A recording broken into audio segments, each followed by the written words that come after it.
Welcome back, everyone. I hope everyone is having a good afternoon. Tax Co-op organized a student contest in an effort to seek solutions and to receive proposals in regards to tax cooperation. And we're very pleased this afternoon to present the videos of the two teams who won Tax Co-op's Go Green contest. So one of the teams comes from Italy. It is composed of Ariana, Penzo and Anna Miotto.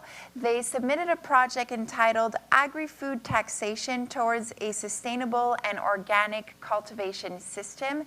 And our second team, winning team that you will discover in just a few moments, comes from Quebec. They stem from Università Laval, Maude Gagné, Pier-Olivier Bouchard, Yasmine Boudreau et Michael Plourde. We are here to present you our idea. Our proposal came into existence from the acknowledgement of the unsustainability of the use of pesticides. We are all attending the climate changes that are ongoing. Pesticides have serious implications both in human health and in the environment because they pollute not only the soil but also the water. The massive use of these chemicals produces a polluting effect that moves beyond the polluting country. In this reason, the best solution seems to be the limitation of the use of these chemicals, rather than repairing environmental damages and trying to restore the pre-existing situations. The starting point are consumers, as they are the ones who determine the market demand, specifically the one of organic products. Our proposal develops over a timeline which can be divided into three parts. The first step consists in halving VAT on organic products. The ratio of this measure is to accompany taxpayers toward a more sustainable and conscious lifestyle. The result of halving VAT is the decrease in prices of organic products. Consequently, the consumer is more likely to buy them despite the traditional one. The second step consists in the introduction of an excise duty for industries that produce pesticides. Due to the limited number of taxpayers, the collection would be easy, and this excise should be enacted progressively within a proper time frame, as to allow producers and users to adjust their business model and facilitate the transition towards a sustainable production system. The income from this pesticide tax will be used to assist the transition to a more eco-friendly production. Lastly, we assumed the conclusion of a treaty in the footsteps of the Comprehensive Economic and Trade Agreement on trade tariffs between Europe and Canada. The same legal framework could be used to make more expensive the market of pesticides between the two continents. In this respect, the aim is to discourage the import-export of selected chemicals, even food treated with pesticides, but also to prohibit completely their use in order to promote the use of natural products. Above all, a tax credit will be guaranteed for farmers who already use organic farming. On top of that, they will also benefit from the increase of the market demand of organic products deriving from the halved VAT. For the sake of completeness, we also supposed a system of incentives for farmers that intend to switch to organic farming.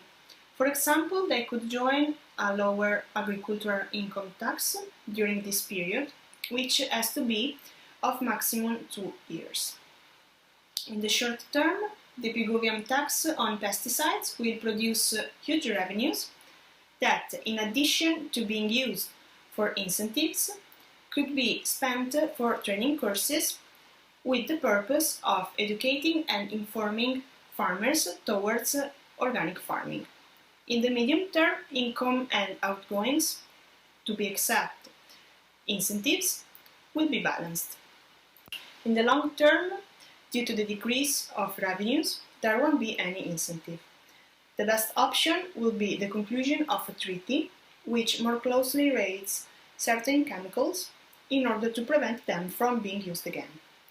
By the way, any state can continue to provide incentives for farmers who intend to switch to the organic system on the basis of the national budget. The expected benefits from this progressively development tax of our proposal will be a greater awareness of all the positive effects, first on Earth, of choosing organic product and productive system, and a lower environmental impact. We hope that our idea could be an inspiration. It was difficult to summarize it in a video, and it would be a pleasure to be physically present. Thank you for the attention. When I was young, my mother used to reward me when I was right, and to punish me when I was wrong. Today, we are proposing the same basic technique, but instead of using it with children, it will be with us adults. The technique comes mostly from Ivan Pavlov's research, which is also known as the Pavlov's dog theory. It simply consists in rewarding good behavior and punishing bad ones to ultimately make them a reflex.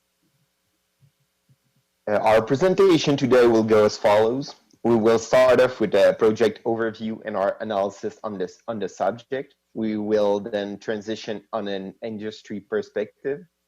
We will subsequently go through the details of our proposed measure. And lastly, we will explain our measure impacts through the subsequent years. Our team for today is composed of Yasmine, Maude, Michael, and myself, Pier-Olivier. Today we are introducing a tax measure that regulates the use of fertilizer with nitrogen. We are targeting a key industry on the Canadian economy. Both local and multinational producers from all provinces will be affected by this measure. Here's the reason why we decide to target that industry. We consult various reports on Government of Canada's Environment and Climate website and found out that nitrous oxide has a repercussion that is nearly 300 times greater than carbon dioxide. Nitrous oxide represents 1/4 of greenhouse gas emissions from the agricultural industry, and it represents more than 13 million tons every year. As a way to ensure cooperation and acceptance of the new measures by farmers, we are proposing a progressive tax policy that will be introduced in 2 phases. The first phase, lasting 3 years, is a tax credit. The idea is to encourage farmers to use fertilizers with fewer concentration of ammonia.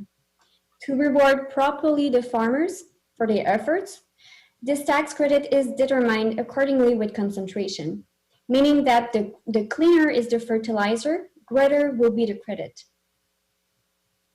The phase 2 of our project to regulate fertilizers goes on subsequently in the 4 years following the phase 1. Since the first phase encouraged farmers and agricultors to modify their behavior, we transition into a progressive tax based on the amount of ammonia in the purchased fertilizer in order to decrease their motive to buy those products. The money collected from the taxes will then be invested in a fund to subsidize different green agriculture projects, such as ecosystem decontamination. The tax will result in 5 major impacts, which are as follows. First of all, there is the reduction of ammonia emissions, followed by a decrease in soil acidity, and a creation of an investment fund. Because of the polluter pays strategy, we'll be able to collect a considerable amount of money. The money collected from the taxes will be used to create a holding fund for green agriculture and to subsidize various projects such as decontamination of ecosystem. There will also be incentives to use good fertilizer, which will result of the tax, and finally a changing behavior in favor of sustainable development. Well, the two-stage phasing provides farmers with reinsurance and makes it easier for them to adapt, therefore encouraging behavior change to reduce emissions. As you can see, this is a blank slide. And there is a reason for that, which is because with us, there is no ending. Actually, this is only the beginning. And that white slide will draw it together. We were Maude, Pier-Olivier, Yasmine, and myself, Michael.